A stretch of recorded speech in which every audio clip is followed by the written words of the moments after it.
നിന്നെ മനുഷ്യനെ പിടിക്കുന്നവനാക്കാം എന്ന ദൈവശബ്ദത്തിന് വില കൊടുത്ത് യേശു കർത്താവിനോട് കൂടെ ഇണങ്ങി തിരിച്ച പത്രോസ് 3.5 വർഷം യേശു കർത്താവിനോട് കൂടെ നടന്ന് അത്ഭുതങ്ങളും അടയാളങ്ങളും കണ്ട് വീര്യപ്രവർത്തികളോട് ചേർന്ന് നിന്ന് നീ ജീവിക്കുന്ന ദൈവത്തിന്റെ പുത്രനായ ക്രിസ്തുവാണ് എന്ന ഒരു വെളിപാടിനാൽ നയിക്കപ്പെട്ട പത്രോസ് മറുരൂപമലയിൽ ദൈവത്തിന്റെ മഹത്വം കണ്ണുകളാൽ ദർശിച്ച പത്രോസ് 3.5 വർഷം മുൻപ് എവിടെ വെച്ചാണോ യേശു കർത്താവിനെ പത്രോസ് കണ്ടുമുട്ടിയത്, അതേ ഗലീലി കടലിൽ അതേപോലെ ഒരു രാത്രിയിൽ ഒരു പരാജയത്തിന് നടുവിലാണ് ഇപ്പോൾ നമുക്ക് പത്രോസിനെ കാണുവാൻ കഴിയുന്നത്.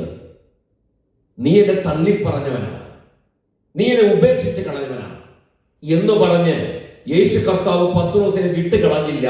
മറിച്ച് കരയിൽ നിന്നുകൊണ്ട് പടകിന്റെ വലത്തുഭാഗത്ത് വലയിറക്കാൻ കൽപ്പിക്കാൻ മാത്രമല്ല, അതിന്റെ ഉള്ളിൽ 153 വലിയ മത്സ്യങ്ങളെ നിക്ഷേപിച്ചുകൊണ്ട് അവർക്ക് വേണ്ടി പ്രാതലൊരുക്കി. ഹല്ലേലൂയ!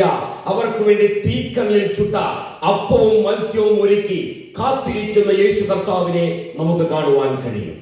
നിന്നെ വിളിച്ചവൻ വിശ്വസ്തനാകുന്നു, അവനത് നിവർത്തിക്ക തന്നെ ചെയ്യും. സ്വർഗീയ വെളിപാടിനാൽ നിന്നെ നിറച്ചുവെങ്കിൽ, ഒരു സ്വർഗീയ ദർശനം നിനക്ക് ലഭിച്ചുവെങ്കിൽ, നിർണയപ്രകാരം നിന്നെ വിളിക്കപ്പെട്ടുവെങ്കിൽ, അവൻ നിന്നെ ഉപേക്ഷിച്ച് കളയുന്നവനല്ല.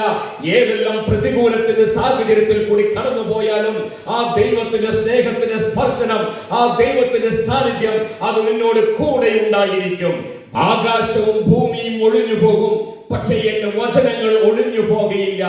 ആകാശവും ഭൂമിയും മാറിയാലും ദൈവത്തിന്റെ നിയമത്തിന്, ദൈവത്തിന്റെ വാഗ്ദത്തത്തിന് ഒരു വള്ളിയോ പുള്ളിയോ മാറ്റം ഉണ്ടാകുകയില്ല. വിളിച്ച ദൈവം അവൻ വിശ്വസ്തൻ തന്നെ, അവൻ സകലതും നിവർത്തിക്ക തന്നെ ചെയ്യും.